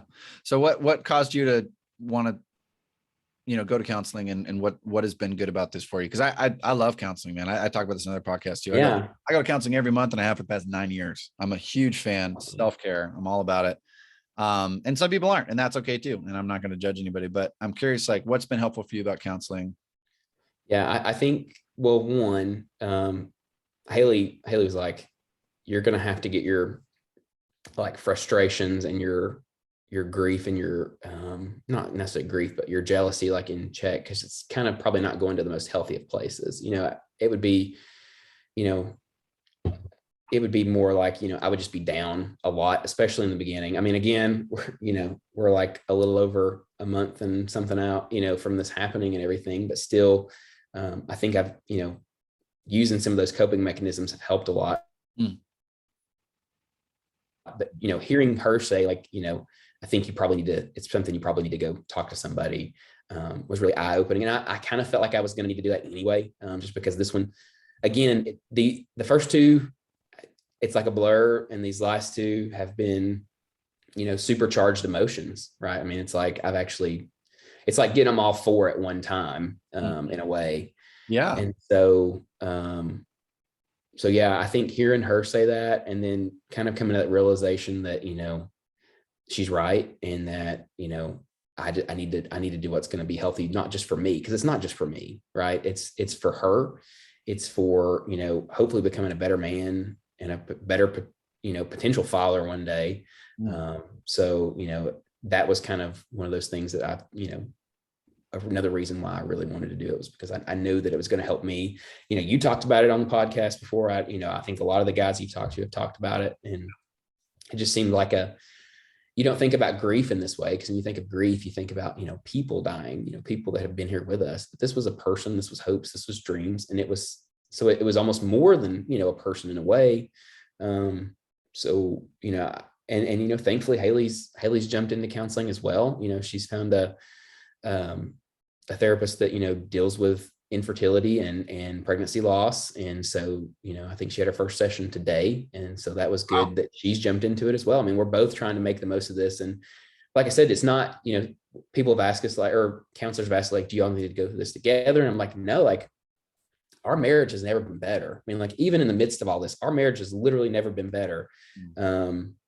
We talk, we're there for each other. Like I said, we're on that roller coaster and we're passing the other, but we're bringing them up when we're going up. This is just some individual stuff we got to deal with, and it's deep, but we want to do it so we can be better for the other. Yeah, that's awesome, man. I love that. And, if you need to do some stuff together, you'll do it later. Yeah, exactly. And you got time. Like you said, you're young. Yep. You're plenty young. You got plenty of time to do all that stuff. Well, speaking of being young, I got my next question, and then I got a couple more questions for you. We're rounding the end of our time, but is there anything that you regret or wish you had or had been able to do or do differently? Some people don't like the word regrets. I've had one guy, I don't like the word regret. Like, well, whatever. Is there anything that you wish you would have or would have been able to do differently through all this stuff? Yeah. Well, one, I wish I hadn't had cancer through it all. For the first part. What were you thinking? Yeah, exactly. I mean, I hate that happened. No, I mean, but really though, I wouldn't say it's a regret, but I do hate that happened, because Haley wasn't able to grieve properly with the first two, and I wasn't able to grieve properly for the first two. I mean, that just really sucks, that we couldn't do that together. But I guess, there's a reason for it. And, we're or anything you we're had on the other side control of that over, now. though? Like I'm anything, sorry? anything you had control over? Is like anything that you think maybe you could have done during that time to like pay attention to the grief? But probably not. I mean, I'm just going to say that probably not. Yeah, I mean, not really. I probably could have followed up on it more after, like, I was kind of, better and made more of an effort. But again, it was like one thing leads to another, and went straight from, surgery, and had like a couple months where I wasn't having to really deal with anything. But then, going into, chemo, it was almost like, while we were grieving that too, I was also grieving my manhood in a way, you know what I mean? Cause like 100%. you're losing a part of you, unfortunately. Yeah.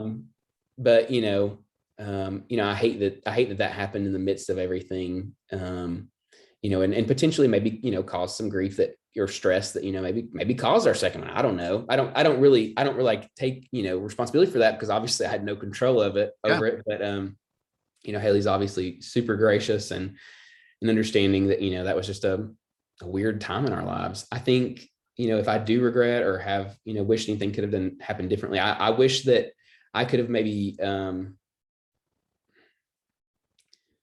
I kind of wish I could have controlled my jealousy and frustration a little bit more. Like, I think I probably put more on Haley, like Unintentionally speaking my feelings in the beginning when she was more raw in that emotion, and so like, and again, it was like, I was tasting grief for the first time, and I was like, I got to get this out.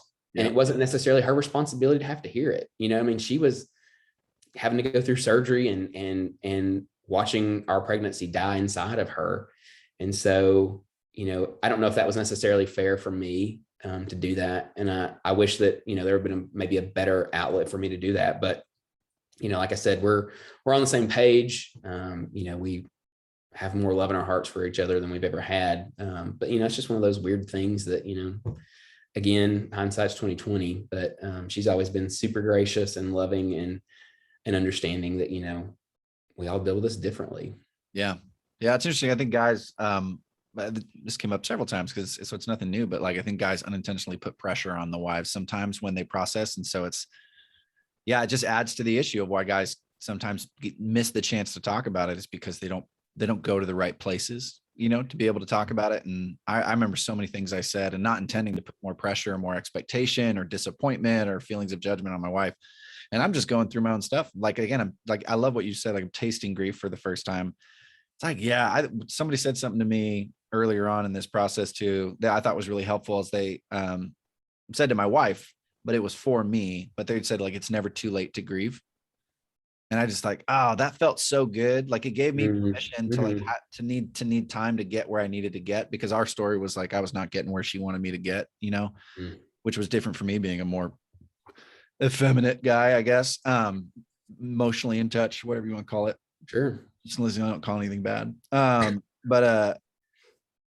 just having permission to like get to the grief when I get there, kind of thing. Cause I think a lot of times, and even I've had, guys I've interviewed, guys I've talked to, like, oh, you got to get it. You got to get after it. You got to go. And it's like, that might work for some people. Some people just need a hot second to really kind of get there. And if guys can just give themselves permission to kind of do what they need to do. Some guys are going to do it in a month, and other guys, it's going to take them 10 years. And I'm realizing that more and more, is not to demonize the longer process. Like, sometimes grief is hard and it takes time. Absolutely. You got to catch your breath. But I feel like, with this situation and with the book, I'm reading this book. I don't know if you've seen it or not, but Men and Miscarriage by Aaron and MJ Guvila. I don't know if you've seen this or not, but it just recently came out.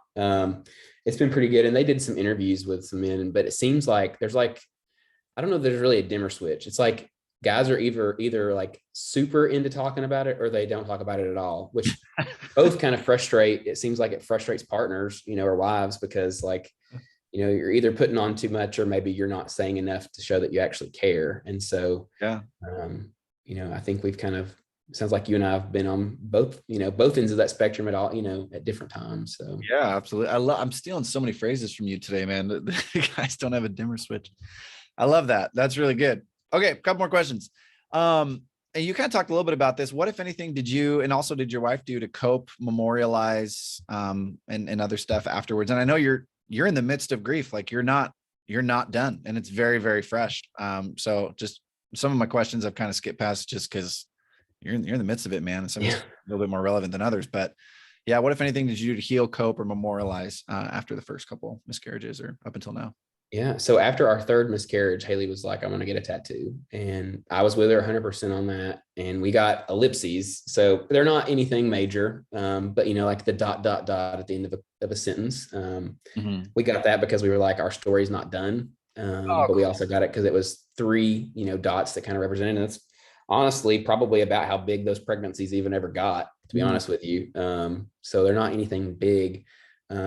We also told ourselves at the time that we weren't going to get a 4th one added because it's an ellipses. Like this is it. We're not adding anymore. That's the point. This will be our last miscarriage. Like we're going to have a baby after this. Right. And so, unfortunately, our story continues. So we're in the process right now, for some reason or another here in Knoxville. It is harder than I'll get out to get a tattoo scheduled. I tell you, man, it's crazy. Like they're like booked. They're booked until like February, and so everybody went through like a really hard time. And like, how do I cope with it? I know, seriously. And so we're both. She's wanting to get like a sprig of forget-me-not flowers, and I'm wanting to do something a little more elaborate. But we definitely want to memorialize it that way. I know tattoos kind of important to you as well, and I think it's been some of the other guys that's been on here, but. I think it's tattoos are great because like, not that it's like painful, but it's like that pain while you're getting it. I think that's so good for the grief process sometimes. Like 100%. Rechannel your mind. I was shocked by how much the element of pain because I've gotten, like, dude, I'm covered. I got tattoos everywhere, but like, I related to getting tattooed in a new way when I got tattooed to memorialize Lexi, which is what we named our first girl that we didn't get to meet. It was actually like helpful and not masochistic in a way. It just was like, I was trying to connect to pain and it was hard to get there, and not even the simulation, but like the leaning in of a physical pain. Like it actually was helpful. So I want to be careful with that because I'm not advocating hurting yourself to engage. No, of course. Level. I'm not at all. So I'm just be really clear. I don't advocate for that. I don't think that's a good idea. No, don't do that. But there were multiple elements to the tattoo. I'm a huge fan. So you were saying that, and I know you've heard our podcast. I was like, yeah, I'm a huge fan. I can't like double click that enough. Yeah, absolutely. Well, and like you're talking about the pain.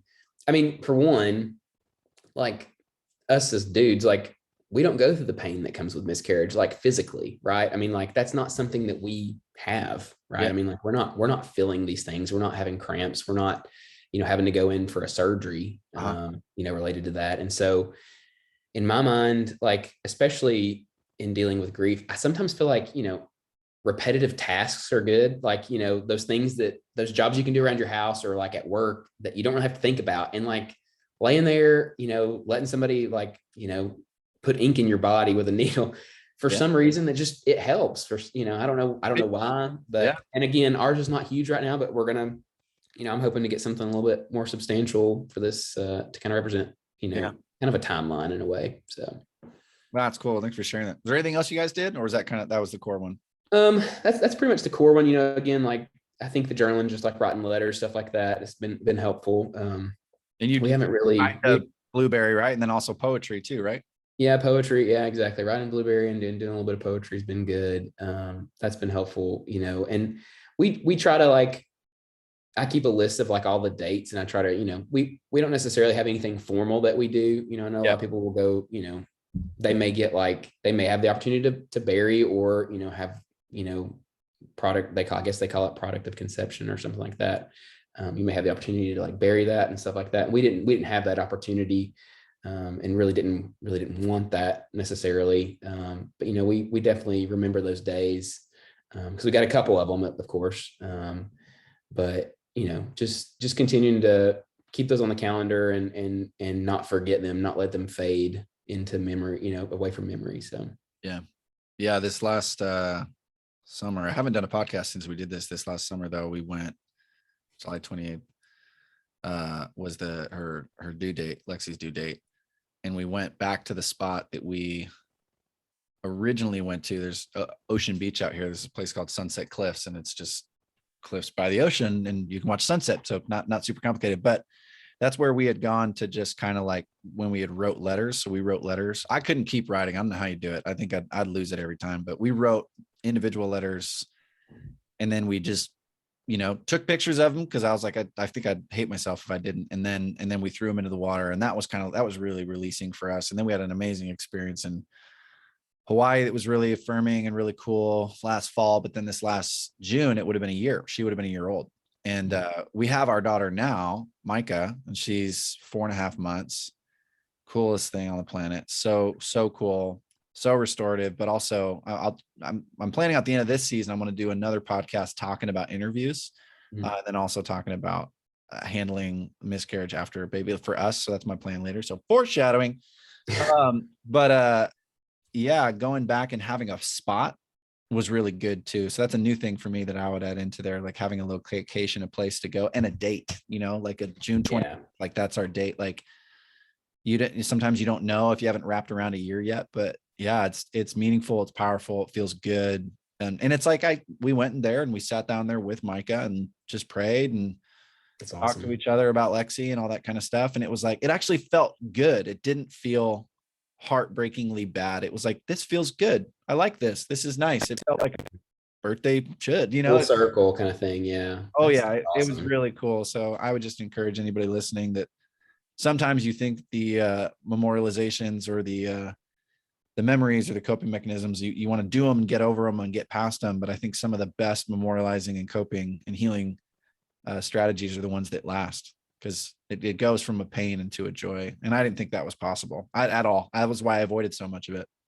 Well, your turtles, like I know that y'all saw that turtle while you were in Hawaii, and that was really meaningful.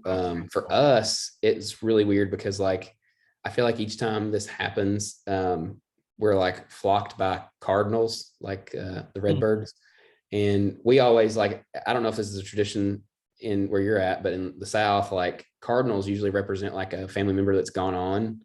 Oh, and I didn't know that. So like each time this has happened, like we have a feeling that that's like our grandmothers, like that are there, because they were all very loving of children. Yeah. And Haley and I both have like, and it's like one of those, like, I don't want to say it's hokey, but like, what, it doesn't matter, like it's just something that's been meaningful to us. And I think if there's things out there that if there's something that you see or you feel connected to, go with it, like run with it, because it doesn't matter if it makes meaning to other people, it makes meaning to you. Yeah. So yeah, that's good. All right, I got last 2 questions, and then we're going to close up our time. But second to last question: what would you want your kids and your future kids and or your wife to know about you in this? I like asking these questions because it's a podcast, and they might hear it later. So I'd like to think about, like, I mean, one day, God willing, you'll have some kids that might come back to this and listen in on what this time of your life was like. What is it that you'd want them to know about you? Or, when your wife gets a chance to come listen to it, what would you want her to know about you in this? Yeah. I would say for Haley, it would just be that even though, we've been through a lot in the past 2 years, 2.5 years, whatever it's been, there's never been a moment that I felt like she like shirked responsibility, or, she even took on more responsibility, taking care of me. She's always been super like even keeled. There's been moments where we've, both broken, and we've, it's just been heavy. But there's never been a moment where I didn't feel like, she wasn't 100% with me in whatever stage of grief or pain or whatever. She's been there for all of it. And she stuck with me through cancer, and then she stuck with me through living in residence halls for a while, and doing all this stuff. Like,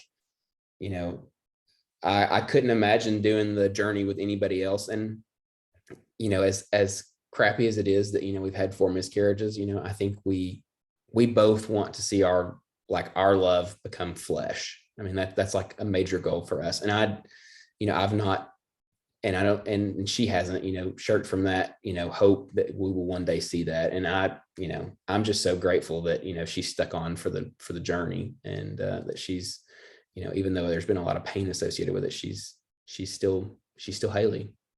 Yeah, that's great. What about your kids?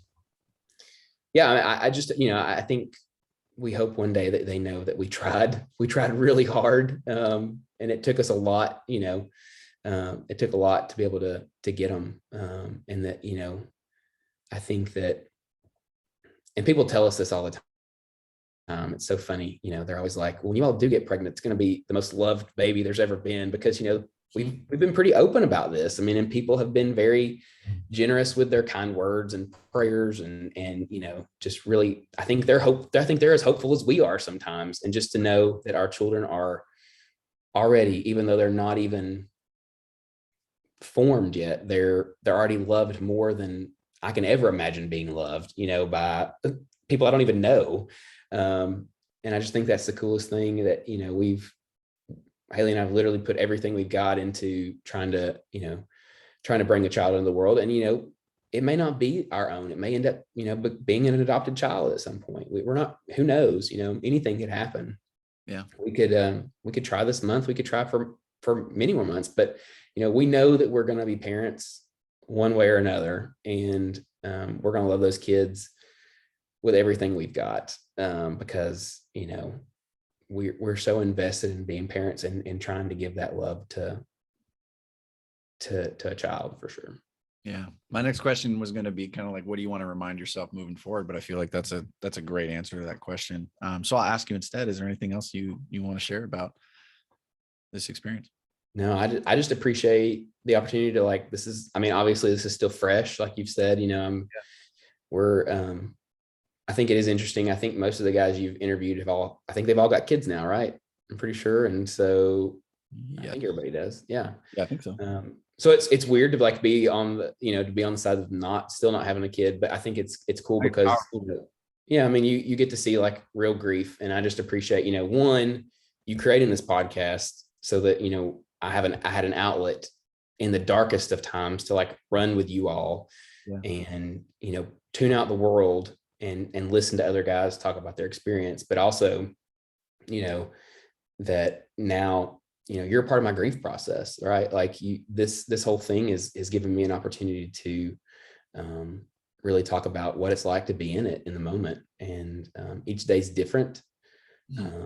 But we know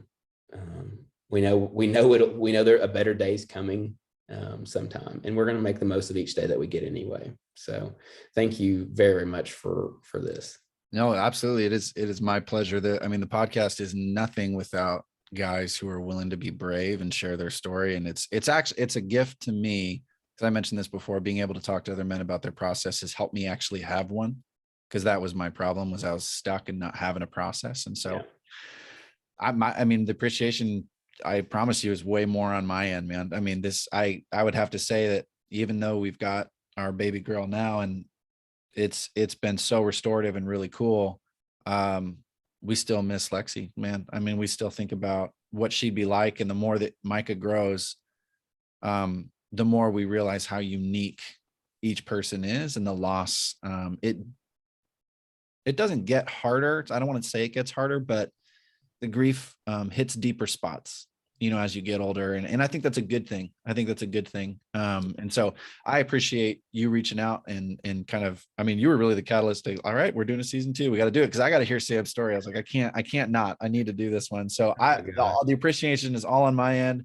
I love that you're part of the resource that met you where you were at, and it's meeting you where you're at. You mentioned going back and listening to other podcasts and getting ready for this one. I went back and re-listened to a bunch of them as well. And I was like, oh man, this is just like soul food, right? Like I just needed this in my heart. And so for anybody listening, if you've listened to the other ones, go back and listen. And just want to encourage anybody that's hearing this interview. And this is part of your story. If you want to reach out and tell your story, we're currently lining up for season 2. I've probably got about 5 more spots left. I'd love to interview you. Doesn't matter if you're where you are. We're doing this on Zoom, right, Sam? Like this is easy. It worked out. That's right. Hard. So don't worry about where you're at. I've not done any interview where it was like, oh, well, that story was the same as the last one. And then, Sam, you broke the mold for sure. Literally broke the mold.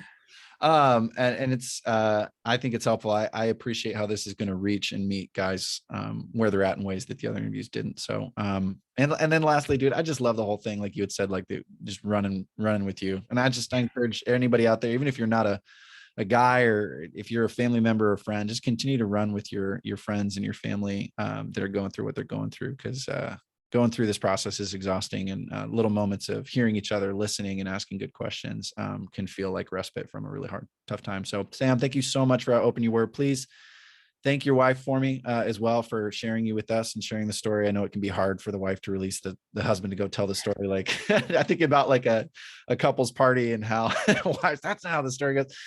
So I just tell her that I said thank you, and I certainly will. To chat more, and we'll see you up on the podcast, brother. Great. Thanks, man. Appreciate it. All right, man. See ya.